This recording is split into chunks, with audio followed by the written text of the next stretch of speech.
I have finished and put about 20 hours into 007 First Light, and holy crap. This is better than Resident Evil Requiem, better than Crimson Desert, better than Pragmata, better than Saros. This is my favorite game of 2026 so far. It just never stops being good from beginning to end, and it hit harder than any other game I've played in 2026. You start 007 First Light as the youngest James Bond ever, actually. When the game begins, he's not even in the 00 program yet. It really is a fantastic spy thriller narrative chock full of twists and turns with a huge cast of standout characters.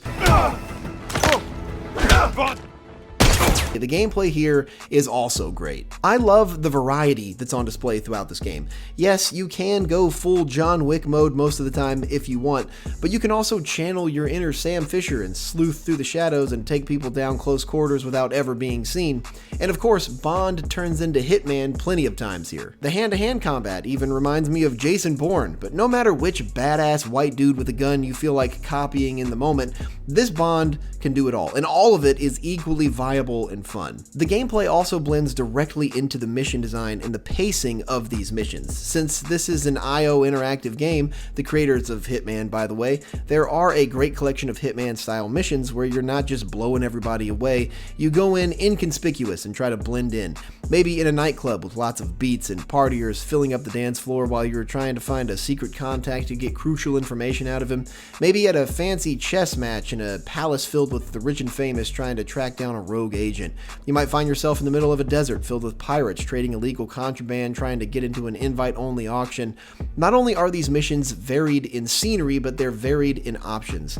This is where the Hitman roots sprout strong in First Light. The only real complaint I have with the gameplay is that the hand-to-hand combat is not perfect. It can be a tad bit awkward. Overall, the fighting feels great and is extremely satisfying. You can punch, grapple, throw, charge at enemies. There's a dodge button and a parry button.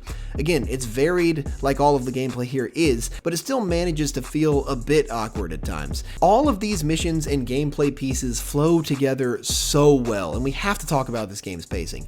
It is dang near perfect. A perfect balance of Hitman style, more slow and methodical operations that end up turning into full-blown action shootouts. The shootouts devolve into Uncharted level spectacle set pieces, which then are broken up by cutscenes and downtime moments where you're just walking around, interacting with other characters, getting to know your friends, taking in the views of this globe-trotting espionage adventure. Apart from a few very small, meaningless graphical glitches that I ran into and those hand-to-hand combat woes that I talked about, 007 First Light is fantastic from beginning to end.